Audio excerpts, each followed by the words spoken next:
¿qué tal? ¿Cómo estás? Te recuerdo que continúas en la sintonía de tu emisora municipal o ciudadana y que vamos a comenzar una nueva edición de 20 años en la vida de un comprador de discos.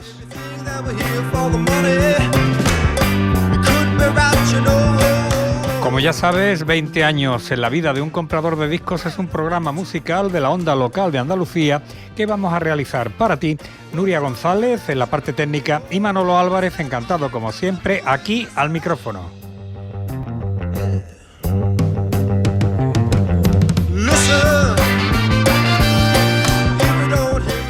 Nuestra edición de hoy comienza con música de 1971, la que nos traen los Doors y este Jinetes en la tormenta.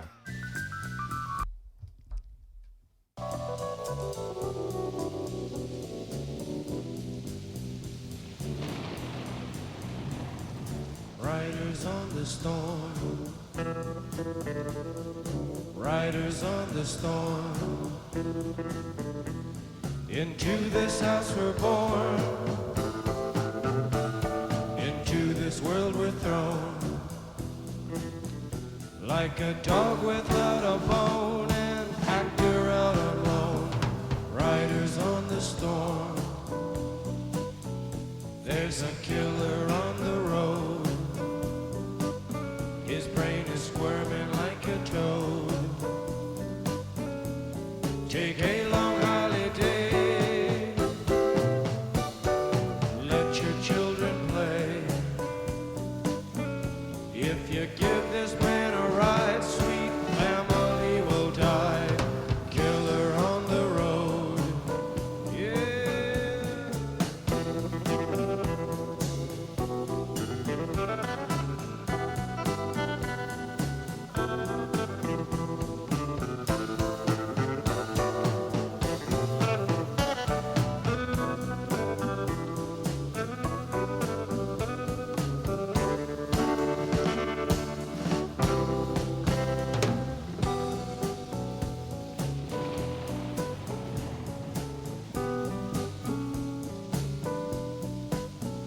Girl, you gotta love your man. Girl, you gotta love your man. Take him by the hand, make him understand. The world on you depends, our life will never end. Gotta love your man, yeah.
Riders on the storm,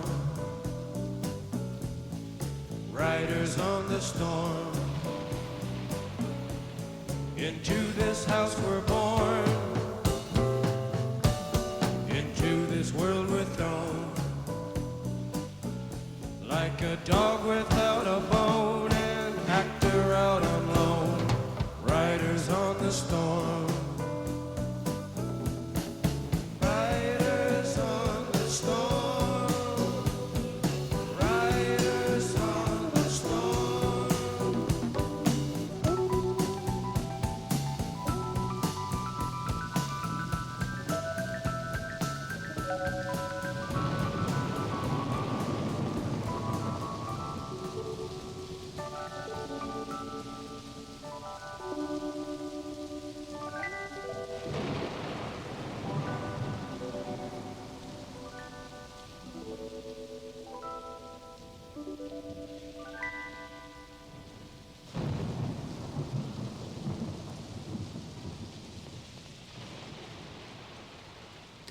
Ahí estaban los Doors y esos jinetes en la tormenta.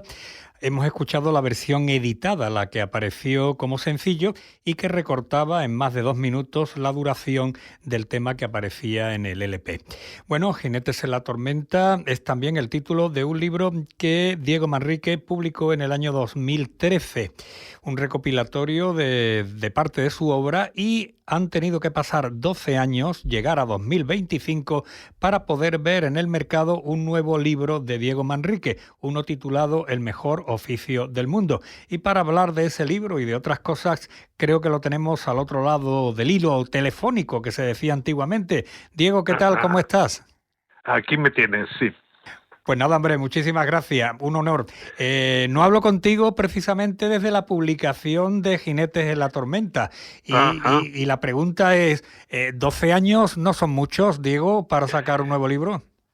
Yo soy muy vago, aunque parezca que trabajo mucho, pero de repente me di cuenta que había un hilo conductor en una serie de textos que yo tenía y que básicamente consistían en contar la intrahistoria del mundo de la música, las historias de backstage e incluso algunas vivencias mías. O sea que podemos decir que estamos ante un libro conceptual, ¿no? He procurado que sea un retrato de un tiempo en el que vivíamos la música con mucha cercanía, porque podías acceder a los grandes artistas e incluso intimar con los artistas nacionales. El título creo yo que necesita una pequeña explicación, ¿no? ¿A qué viene eso de el mejor oficio del mundo, Diego? Luego, se me ocurrió el título porque realmente pensaba que escribir, hablar, presentar música es el mejor oficio que se me ocurre. Posteriormente descubrí que Gabriel García Márquez también hablaba del periodismo como el mejor oficio del mundo, así que me sentí reivindicado. O sea que no va con segundas, ¿no? No, en absoluto, vamos, yo lo defiendo, que pudimos vivir tiempos muy fantásticos y algo de eso pues se filtra en el libro. En este libro tú hablas de épocas de vacas gordas y de vacas flacas para el negocio musical, me refiero. ¿Un ejemplo de cada, por favor? Pues un ejemplo de la época de vacas gordas, tenías acceso a todos los grandes artistas, en muchos casos pues te llevaban a verles actuar en Londres, en París, en Nueva York, y a continuación a veces podías entrevistarles. Sí, yo fui suscriptor de Vibraciones y para mí eso de las vacas gordas viene representado por un artículo, estoy hablando de memoria porque se me ha ocurrido ahora mismo, y que creo que es tuyo, que fue cuando la presentación de un álbum de Queen, Jazz, que se hizo en Nueva Orleans. Y aquello debió de ser una locura, ¿no? No, ese viaje precisamente no lo aproveché yo, pero sí, creo que fue todo tipo de excesos. Ajá. Y por el lado contrario, o sea, la industria reducida a su mínima expresión, ¿con qué nos podemos quedar? Con los tiempos actuales en los que pues ya no tienes o apenas tienes oportunidad de tener a los artistas cara a cara. Durante un tiempo hacías entrevistas por mail y yo siempre he tenido la sospecha de que algunas de esas entrevistas no las hacía el artista en cuestión, sino alguien de su oficina de prensa. Y luego, bueno, pues al final el máximo contacto puede ser eso, una llamada telefónica o un contacto vía vídeo que desde luego no te da la idea de quién es el personaje, ni mucho menos del ambiente en el que está. También hablas en tu libro de entrevistas, vamos a calificar como gloriosas, y otras totalmente decepcionantes. Por el lado positivo, si tuvieras que quedarte con una sola, ¿cuál sería? Hombre, Vamos a ver, va a parecer obvio, pero cualquier entrevista con Joaquín Sabina era trepidante. Ajá. Y luego, pues, he tenido muchas entrevistas malas de artistas que estaban, pues, de mal café, Sí. o que incluso te citan en Londres y no se presentan a la entrevista. Eso me pasó con un fabuloso grupo que se llamaba Soul to Soul, que, bueno, pues de repente no se presentó a la entrevista el personaje principal, JCB. Ajá. ¿Y alguna entrevista que ya no pueda ser y que te hubiera gustado especialmente? A ver, todos te van a decir lo odio. A todos nos hubiera encantado tener un buen rato con John Lennon. Ajá. Eh, Leyendo tu libro y tal, me viene a la mente otros libros de otros autores y concretamente estoy pensando en Julián Ruiz, Plásticos y Decibelios. Él tiene un par de libros donde vuelca sus vivencias con artistas internacionales y me llama la atención que es aficionado a ilustrar sus libros con fotos donde él aparece en plan colega con los músicos. ¿Tú qué piensas de eso? ¿Tú también tienes fotos en plan colega? No, nunca me he hecho ese tipo de fotos, o si las han hecho ha sido por casualidad, y desde luego no presumo de intimidad con los grandes artistas, porque no tienes intimidad con los grandes artistas, te dan 1 hora o 45 minutos de su tiempo y adiós, muy buenas.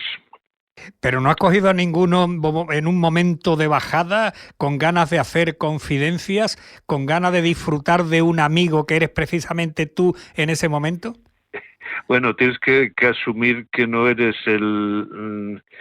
precisamente el amigo perfecto, sino que eres el número 227 en la lista de amigos perfectos. Es que volviendo al tema de Julián Ruiz, a mí me hizo gracia en uno de sus libros que él hablaba de que estaba en un hotel en Holanda y coincidió en la terraza con Eric Clapton y se tomaron un par de cervezas hablando así como si fueran amigos de toda la vida. Y a mí esas experiencias me ponen los dientes largos. No sé hasta qué punto eso puede ser verdad. Eh, Tratándose de Julián Ruiz, Sí. yo dudaría que eso se desarrollara exactamente así. Ajá, muy bien. ¿Qué te iba a decir? En este libro se cuenta también la historia de ese álbum de Bob Dylan cantando en español que al final no pudo ser. Resúmeme un poco para la audiencia, ¿cómo fue esa historia, Diego? Pues eso fue en 1977, me parece, Sí. y de repente Dylan decide que quiere hacer un disco cantado en castellano. La explicación que se daba en su discográfica era que tenía una novia latina o hispana. Ajá. Entonces, pues a mí me contacta CBS para que le prepare adaptaciones de sus letras al castellano. Y yo pregunto, bueno, ¿y qué canciones hago? No, las que tú quieras. Entonces, bueno, aquello ya me empezó a parecer sospechoso, Sí. porque además el proyecto era bastante disparatado. Dylan tenía que cantar en castellano, un idioma que no conocía, sobre las bases grabadas de sus canciones. Sí. Eso plantea problemas técnicos casi imposibles de resolver. Y bueno, lo que ocurrió, pero el proyecto se desarrolló, yo tuve una cita en Londres para hablar de este asunto, hice los textos, me pagaron, no mucho, por cierto, y pues, en los meses siguientes Dylan descubrió el cristianismo fundamentalista, Ajá. en su época más gospel, y se olvidó directamente del tema. Una duda que tengo es, Diego, si ese disco se hubiera hecho realidad, ¿cómo se habría hecho constar en la carpeta del álbum tu trabajo? ¿Traductor, adaptador, coautor o eso sería ya demasiado? No, bueno, una de las cosas que les preocupaba era que el traductor adaptador entrara a recibir derechos de autor. Es decir, entonces se reservaban todas las posibilidades. Podían poner tu nombre o no ponerlo, poder poner mi foto o no ponerla. Y básicamente lo de la cuestión de los derechos de autor estaba totalmente cerrada, no había ninguna posibilidad de que el adaptador cobrara un porcentaje. O sea que en ese plan la industria no perdía nunca, ¿no? Hombre, normalmente en estos casos siempre el adaptador se lleva un porcentaje de los derechos de autor, Sí. pero se trataba de Dylan y Dylan, por lo visto, se había sentido muy quemado por unas adaptaciones que había hecho en Francia su amigo Yves Offray, Ajá. que con arreglo a la legislación francesa, pues Hugo Frey figuraba como coautor y se llevaba su parte. Entonces eso es lo que estaban dispuestos a que no volviera a ocurrir. Tú tienes una trayectoria muy larga, muchas décadas en esto del periodismo musical. Entonces yo, que soy veterano también, me ponía a pensar en gente que comenzó en el mundo musical, en el periodismo musical, y que luego se recicló a otras actividades, vamos a llamar más adultas, en el sentido mejor de la palabra. Entonces estaba pensando, por ejemplo, en Pepe Domingo Castaño, que escribía en Disco Express y luego se convierte en publicista de programas deportivos. Pensaba, por ejemplo, en Luis del Olmo, al que yo recuerdo haciendo un programa que se llamaba La Nueva Frontera. Y de pronto termina con protagonistas. Eduardo Sotillos, que pasa de Radio Nacional a portavoz del gobierno. Y la pregunta es, ¿y tú por qué no, Diego? Hombre, pues porque no estaba en mis genes ese tipo de salto. Sí. No, a mí me interesa la música, bueno, me interesan muchas cosas, pero Sí. estoy especializado en música, entonces no se me ocurriría dar ese tipo de cabriola y convertirme en funcionario o en presentador de programas generalistas. ¿Y la industria musical, Diego, no había un despacho con tu nombre? Bueno, en una ocasión me intentaron fichar y cuando me vi ante los hechos consumados me eché atrás corriendo. Ajá, vuelvo al tema de la trayectoria y mirando en las estanterías de mi biblioteca me encuentro con un tomo de fascículos que son una historia de la música rock que tú coordinaste en 1987. ¿No te has planteado nunca actualizar eso? Aquello fue un trabajo ímprobo y solo se puede explicar por la energía de la juventud. Ahora, aparte, según se amplía el conocimiento de lo que es la música popular, cada vez Sí. tienes más dudas que certezas, es decir, que todo es más complejo de lo que creíamos. O sea que al final es verdad eso de solo sé que no sé nada, ¿no?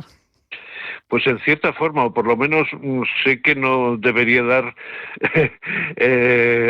respuestas tajantes a cuestiones complejas sobre cómo evoluciona la música. Eso sirve para el marketing, pero no para un estudio medianamente histórico de la realidad. El pasado 24 de abril del presente año se celebró en Logroño la primera edición del Salón de la Fama de la Música Hispana y en esa ceremonia se homenajeaba a dos representantes de los medios de comunicación. Yo antes de nada hubiera jurado que tú ibas a ser uno de los dos premiados, pero resultó que no. ¿Tú qué piensas al respecto? No, hombre, no. Estuve al tanto de ese proyecto porque soy amigo de Ignacio Faulín, pero no lo veía muy claro. Entonces no. Uno hace su trabajo, si te lo reconocen bien y si no, sigues haciéndolo y procurar hacerlo mejor aún. Hombre, a mí no me sorprendió nada que le dieran uno a José Ramón Pardo, el eterno divulgador de la música pop, pero sí que me llamó la atención que el otro fuera para Carlos Galán, el director de Subterfuge, por su podcast Simpatía por la industria musical. Eso era una delicatessen, ¿no?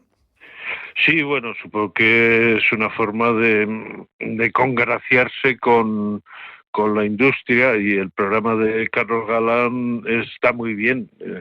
A mí me gustaría que fuera más incisivo en sus preguntas, pero bueno, está bien que se reconozca. Hombre, me lo pones al pie al hablar de lo de incisivo. Te he leído alguna vez, me parece, que te sientes decepcionado en general con las autobiografías de los artistas españoles, porque suelen prescindir de que cualquier cosa que sea mínimamente polémica, ¿no es así? Sí, sí, hay algunos casos que se escapan, por ejemplo, la autobiografía de Miguel Ríos, Cosas que quería contarte, Sí. pues sí que amplía la gama de lo que se suele incluir en este tipo de biografías, pero no, normalmente lo que son bastante tibias, se quedan en la superficie. Sin embargo, los libros que escriben otros normalmente también se suelen quedar en la superficie, ¿no? Es muy raro que también el periodista penetre ahí, ¿qué digo yo?, a tope. Suele haber una especie de pacto de no agresión, ¿no? Existe un pacto de no agresión y seguramente además con cláusulas y firmado. Es decir, un artista, eso me ha ocurrido varias veces. Yo quiero contar todo lo que ocurrió con los 40 principales, todo lo que ocurrió con mi discográfica y tal. Y cuando se lo recuerdas, dice, bueno, es que ahora no es el momento, y nunca es el momento. Ajá. Yo hace poco leí un libro de Alex Crespo, creo que se llama, alguien que está vinculado a Ruta 66, hizo una biografía de Pájaro, el músico sevillano, me gustó, Sí. y me leí la de Burning, el grupo madrileño, y eso me pareció durísimo. ¿Cómo se refleja ahí el tema de la heroína? Yo eso no lo había leído nunca en ninguna parte. Claro, pero bueno, es que sí con el número de muertos de la formación original de Barney no retratas el paso por la heroína, pues se quedaría una historia absolutamente incompleta. Cuando te entrevisté hace 12 años, Diego, te pregunté por tus escritos en la revista Vibraciones. Te he dicho antes que yo era suscriptor y por la Uh-huh. posibilidad de que algún día viéramos una antología de ese material. Han pasado 12 años y la tal antología no ha aparecido, pero ¿hay esperanzas o ninguna? No, es una buena idea. Lo que es que me parece que lo he dicho, eh, soy bastante vago, y a veces cuando me encuentro con textos antiguos míos, a veces tengo gratas sorpresas, son muy rescatables, y otros pues me parecen de una pavorosa ingenuidad. O sea que eres crítico cuando miras hacia atrás. Hombre, si tú no eres crítico contigo mismo, ¿quién lo va a ser? Yo creo que es indispensable, y bueno, y es necesario el asumir que en determinadas etapas pues hacías cosas que no estaban al nivel que deberían haber estado. Según la hoja promocional que me mandaron los de FM, que son los que editan este nuevo libro tuyo, me dicen, me ha llamado mucho la atención, que sigues comprando discos. Y eso me plantea algunas preguntas, como por ejemplo, ¿tú te consideras coleccionista? No esencialmente. Lo que me considero es buscador. Es decir, si yo voy a una tienda de discos, busco artistas o géneros musicales que no conozco y apuesto por eso. Para mí el coleccionista es el que quiere tener todos los singles de Bruce Springsteen publicados en todos los diferentes países, y eso a mí no me interesa para nada. Entonces, ¿tú no utilizas el Spotify para ampliar tus conocimientos? Sí, claro que sí. No es no es algo que haga de forma regular, pero Spotify a veces te proporciona sorpresas y descubrimientos. De todas formas, no puedo hablar mucho de Spotify porque mi hijo trabaja allí. Ah, bien. Pues mire, hace una semana tuvimos aquí a Mariano Muniesa, Sí. y porque ha publicado un libro sobre la historia del blues, y se mostró muy crítico con el tema del sonido en Spotify, diciendo que había cosas que o las escuchabas en vinilo o no, porque ahí se manipula, se comprime el sonido y se desvirtúan, según decía Mariano, algunas cosas. Bueno, a ver, voy a ser malo y voy a decir que también se desvirtúa la misión musical de un crítico si se apunta a determinado partido político. Ajá, yo creo que entonces está todo muy claro. No, hombre, Sí. tiene razón, pero bueno, no estamos funcionando en un mundo perfecto en el que tengas una habitación de 100 metros cuadrados con unos baffles maravillosos para escuchar todos los matices de la música. La realidad es que vivimos en condiciones más limitadas. Segunda pregunta relacionada con esa faceta tuya de comprador de discos. ¿El formato da igual, vinilo, CD o incluso descarga, o sí es importante? En realidad, en mi caso, como muchos de las compras correspondían a viajes al exterior y tenía que volver en avión con peso limitado, prefería comprar CDs. Ajá. Y tercera, el santo grial discográfico que andas buscando y todavía no has encontrado, ¿cuál es?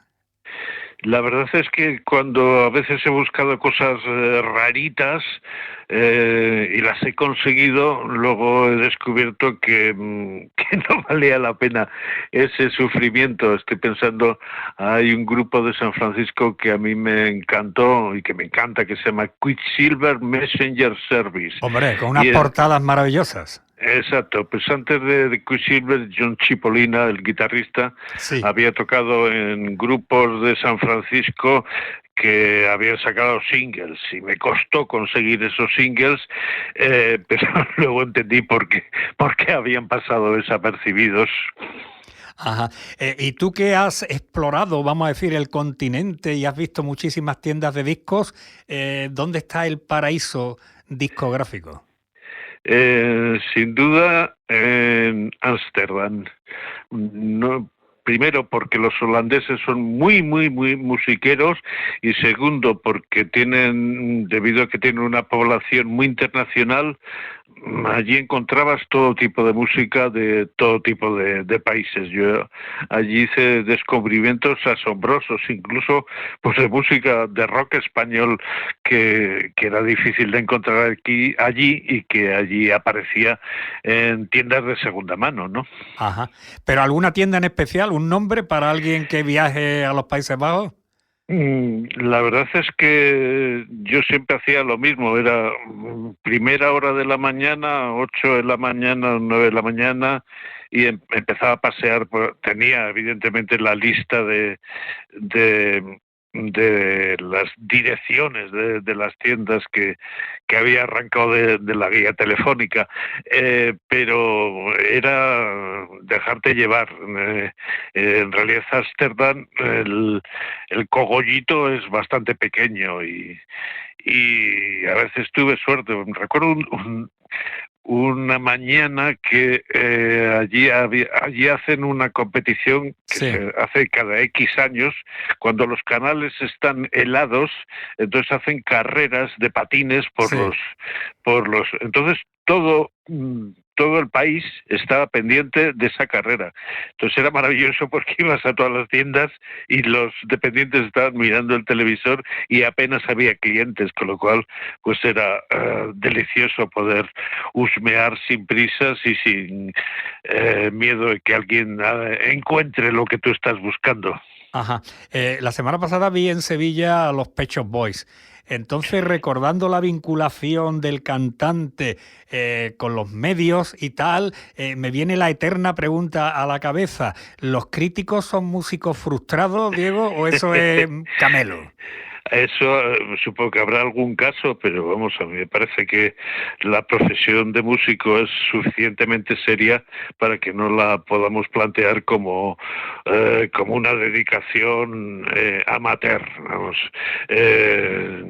a mí no se me ha ocurrido jamás hacer nada de música, ni he mirado con sospecha a la gente que ha decidido actuar o grabar discos y que son de mi profesión. Volviendo al tema de Julián Ruiz, yo lo he entrevistado un par de veces por 2 libros que él publicó, pero eran Sí. siempre sobre músicos internacionales. Y yo le pregunté, ¿para cuándo un Plásticos y Decibelios sobre músicos españoles? Y me dijo, no, eso es imposible, aquí la gente no tiene sentido del humor, se enfada, no sé qué, no sé cuánto. ¿Tú lo ves así también? ¿Ves a los músicos españoles complicados a la hora de escribir sobre ellos? Hombre, si cuentas cosas que no les gustan, sí, evidentemente. Quiero decir que yo puedo contar lo que quiera sobre Bob Dylan porque no se va a enterar. Claro. Y incluso sobre los Pet Shop Boys, ¿no? Sí. Pero si es un artista local, pues sí que te va a leer y sí que se va a enfadar y sí que te puede crear algún problema. Ajá.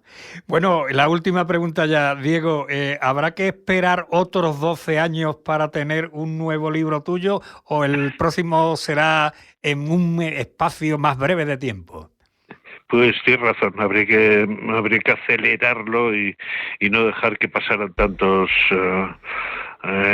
años. Pero vamos, yo lo que siempre digo es que hay muchas cosas divertidas en la vida, Sí. incluso más divertidas que escribir libros de música. De todas maneras, antes me has dicho que tu último libro es conceptual. ¿No te has planteado nunca hacer un libro conceptual pero en tono humorístico? Es decir, anécdotas musicales pero que provoquen la hilaridad.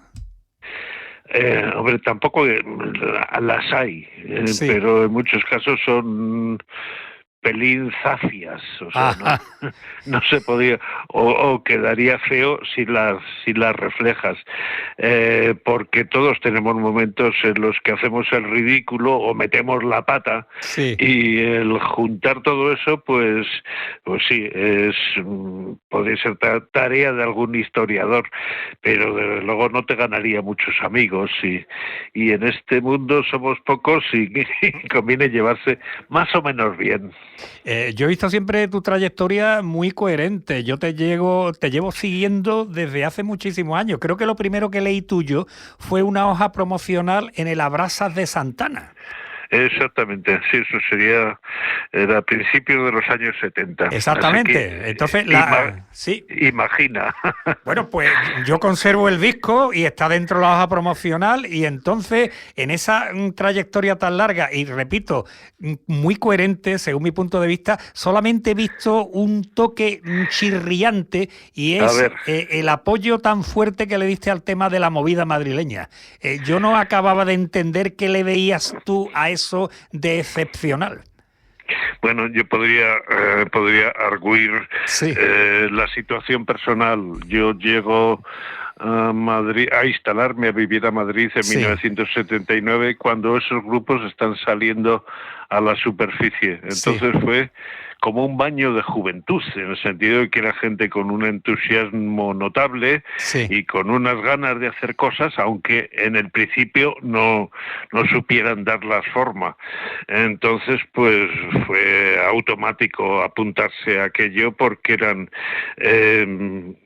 sí que me puedes decir, no sé quién me podría decir que es dudoso de ese movimiento, pero siempre te podría decir que en ese movimiento estaba Antonio Vega y estaba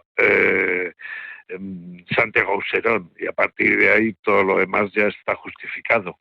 Sí, sí, sin duda, pero claro, viniendo tú de conocer a nivel internacional cosas que técnicamente eran muy, pero que muy buenas, ese espíritu amateur de la movida, por lo menos al principio, podría haberte chocado, ¿no?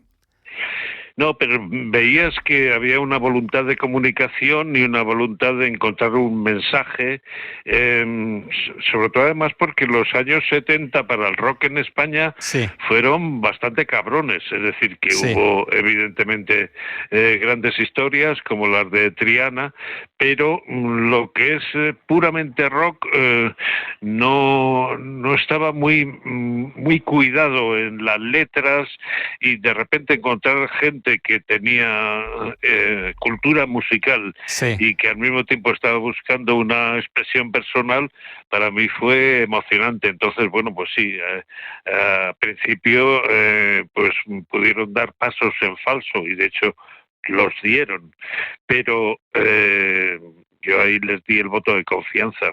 Ajá. O sea que al final podemos decir, ¿no?, parafraseando a Neruda, que confieso que he vivido, ¿no, Diego? Y la otra versión, confieso que he bebido. ¡Qué barbaridad! Te veo bien, te veo fresco, inspirado, quería decir. Debe ser el calor brutal que tenemos estos días. Exactamente. Bueno, pues Diego, un placer enorme haber estado contigo, y ojalá que no tengan que pasar otros 12, 13 años para poder disfrutar de tu compañía aquí en el programa. Ojalá sea así. Pues nada, un abrazo muy fuerte, don Diego. Hasta la próxima. Hasta pronto. Abrazos. Adiós. Igual. Todo comenzó en 1954. 1, 2, 3 o'clock, 4 o'clock, rock. 5, 6, 7 o'clock, 8 o'clock, rock. 9, 10, 11 o'clock, 12 o'clock, rock. We're gonna rock around the clock tonight. Put your glad Pero lo mejor estaba aún por llegar. It's been a hard day's night, and I've been working like a dog. Todos los lunes de 4 a 5 de la tarde, Manolo Álvarez presenta en la onda local de Andalucía 20 años en la vida de un comprador de discos, una revisión histórica del mundo de la música pop. You know I work all day to get your money to buy a thing, and it's worth it just to hear you say. ¿Qué te ha parecido esa charla con Diego Manrique, una auténtica leyenda del periodismo musical español? Él tiene nuevo libro, El mejor oficio del mundo, y no va con segundas, como nos ha dicho, publicado por FM, y yo pienso que Diego es el que mejor escribe sobre música en España. Entonces el placer de la lectura de ese libro, eso es tremendo. Entonces es algo que hay que plantearse de cara al verano, para llevar ese calor que él nos dice mucho mejor. Bueno, para ilustrar esta entrevista con Diego, hemos traído aquí un doble CD recopilatorio publicado en el año 2017.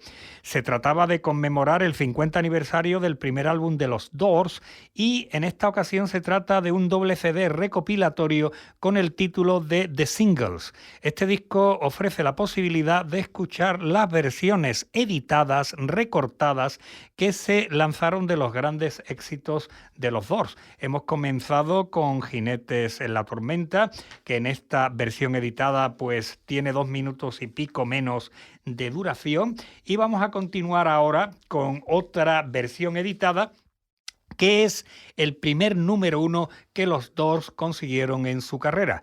El tema, que suele escucharse en la versión del LP, que dura 7 minutos, lo vamos a tener aquí en la que triunfó en las listas de singles. 2 minutos 56 segundos para Light My Fire.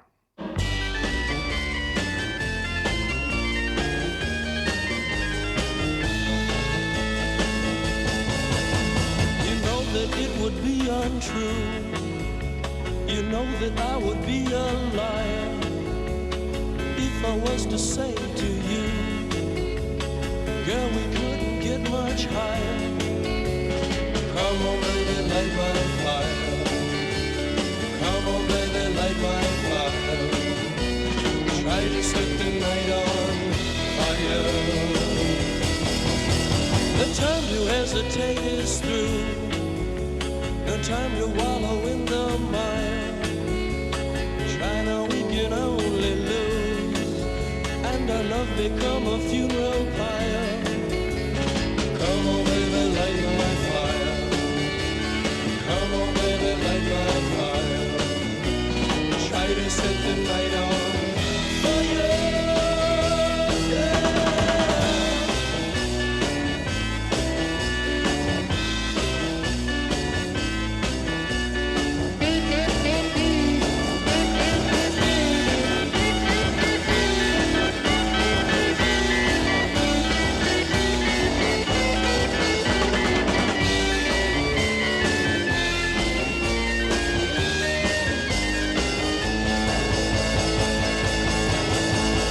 Time to hesitate is through. No time to wallow in the mire.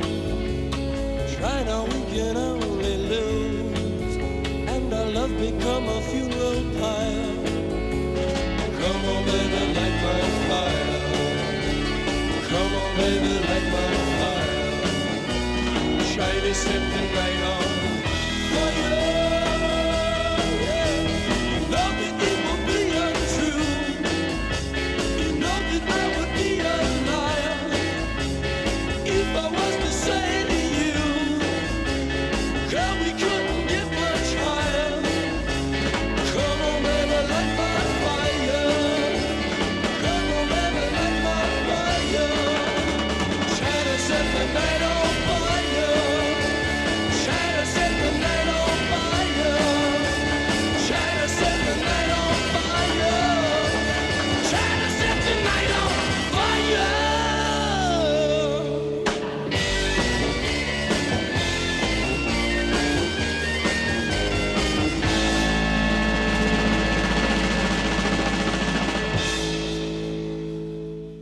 Fantástica esta versión editada, 2 minutos 56 segundos de los 7 que duraba la versión original del álbum de Light My Fire, el primer número 1 de los Doors.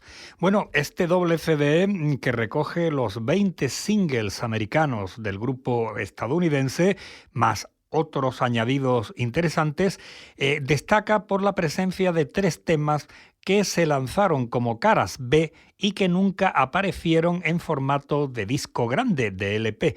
Así que vamos a centrarnos en un par de esos temas. El primero de ellos apareció como cara B de Love Her Medley, que fue el primer single que los Doors sacaron de su álbum LA Woman. En el lado A, repito, Love Her Medley, y en el lado B, esto que en su momento solo los que compraron el single pudieron escuchar, los Doors y este Who Scared You.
Blow it up, feeling good, baby. Load your head, blow it up, feeling good, baby.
feeling the same. Who scared you and why were you born? Please stay. I see a rider coming down the road. Got a bird girl carrying a heavy load. One sack of silver and one bag of gold.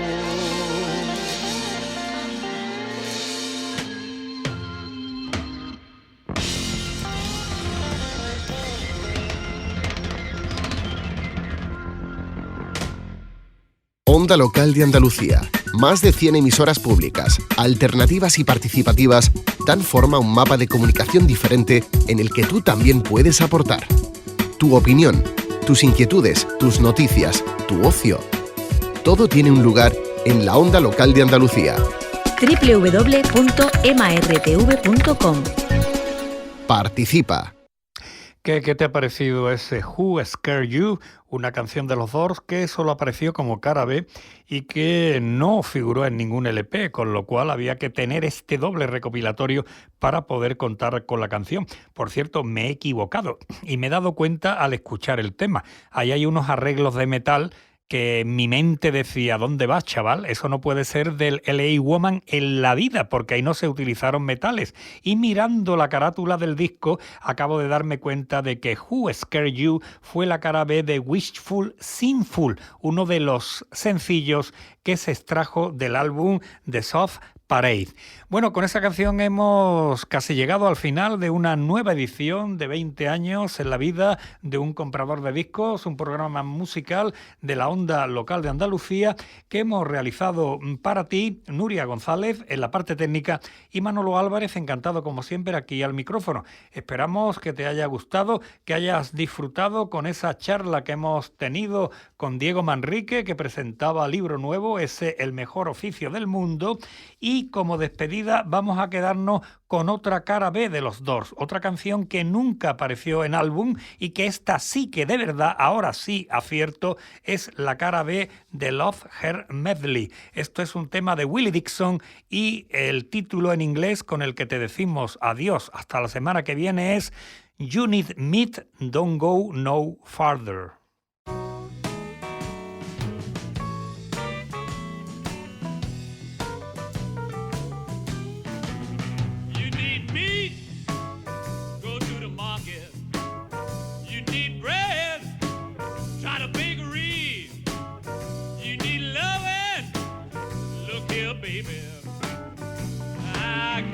Just what you need. I gotta lose somebody.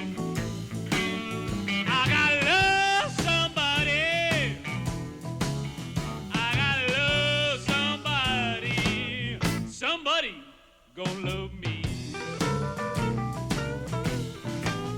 You need money? Go to the bank, dear. You need honey? Look to the bees.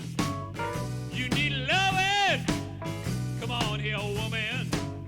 Well, I got just what you need. I want to love somebody.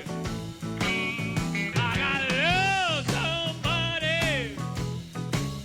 I gotta love somebody. Somebody gonna love me. I'll play it now.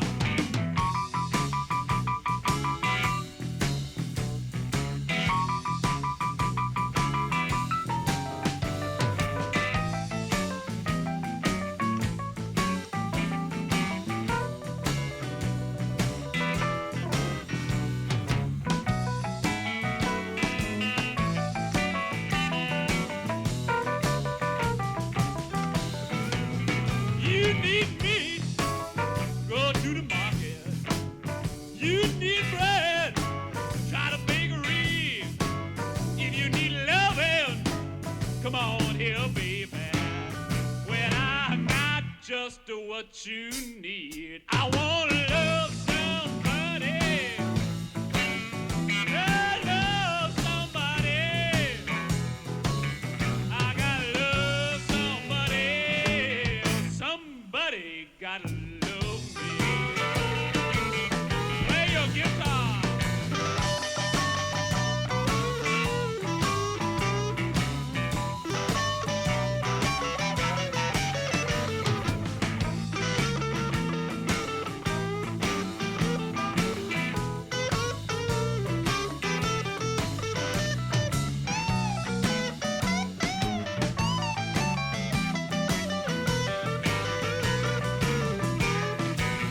You need money, go to the bank there. If you need honey, go find the bees. If you need loving, well, I'm your doctor. I'd be for stick, but what you